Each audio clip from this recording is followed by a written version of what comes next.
When armed men walk into a quiet community at 3 a.m., they are not just attacking people, they are attacking peace itself.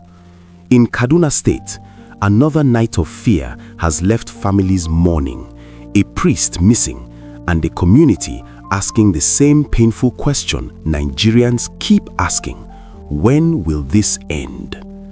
In the early hours of Saturday, February 7th, 2026, suspected bandits stormed the Karku community in Kauru local government area of Kaduna State. The attack was not random.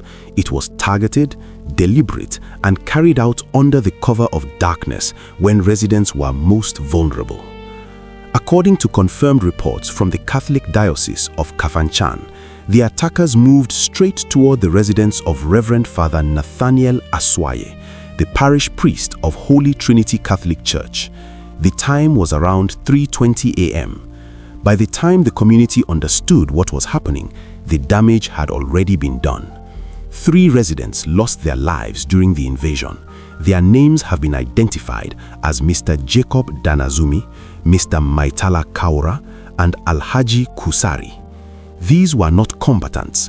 They were ordinary members of the community caught in a night of terror they never asked for. Their deaths are another painful reminder that rural communities remain soft targets for armed groups who thrive on fear and weak response windows. Alongside the killings, the attackers abducted Reverend Father Nathaniel Asuwaye and 10 other villagers.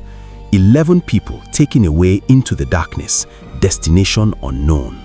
For the families left behind, every passing hour becomes a battle between hope and dread.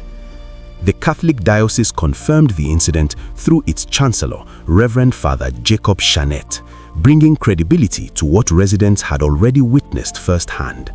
As of the latest updates, official confirmation from the Kaduna State Police Command was still pending, but security operatives were reportedly already conducting search efforts and tracking movements within the Kauru axis. This pattern is painfully familiar across parts of Kaduna State.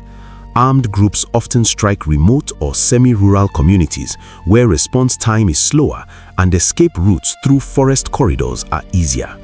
Once the operation is done, they vanish into terrain that is difficult to monitor consistently. Let's call this what it is. This is not just crime. It is organized terror designed to intimidate communities, disrupt normal life, and create bargaining power through abductions. When religious leaders become targets, the message is even darker. It signals that no social institution, not church, not school, not market, is considered off limits.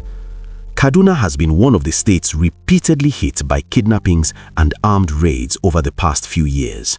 From southern Kaduna to border communities, residents have lived with the reality that nightfall sometimes brings anxiety instead of rest.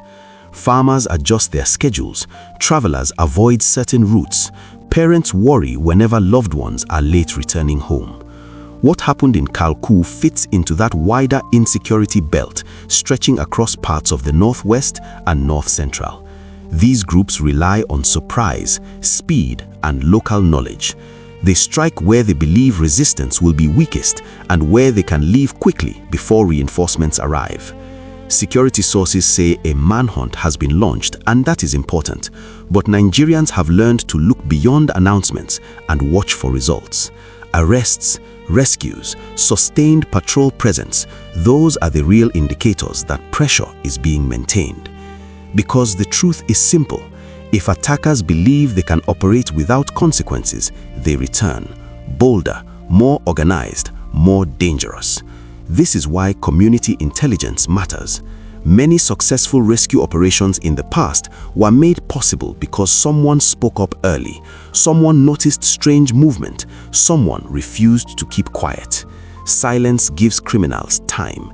Information shortens their advantage. If you believe communities like Karku should not suffer in silence, this is where your role becomes real. Take a moment now, subscribe to Trend Fusions and turn on notifications. The more this channel grows, the harder it becomes for stories like this to be ignored. visibility creates pressure, and pressure forces action. For the families of those abducted, the next hours and days are critical. Kidnapping in this region is often driven by ransom demands, but it is also used to assert control and spread fear. That is why rapid security response and sustained tracking operations are essential before captives are moved deeper into forest networks. There is also the morale factor.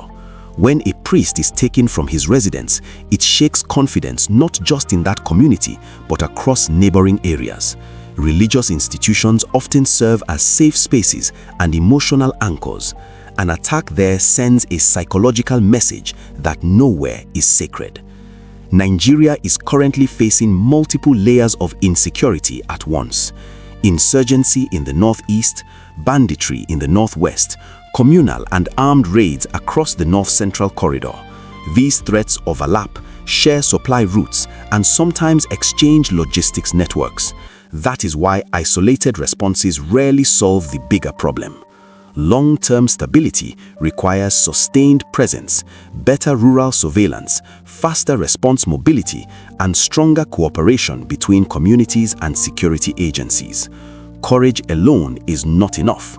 Structure, intelligence, and consistency are what push armed groups out of operational space.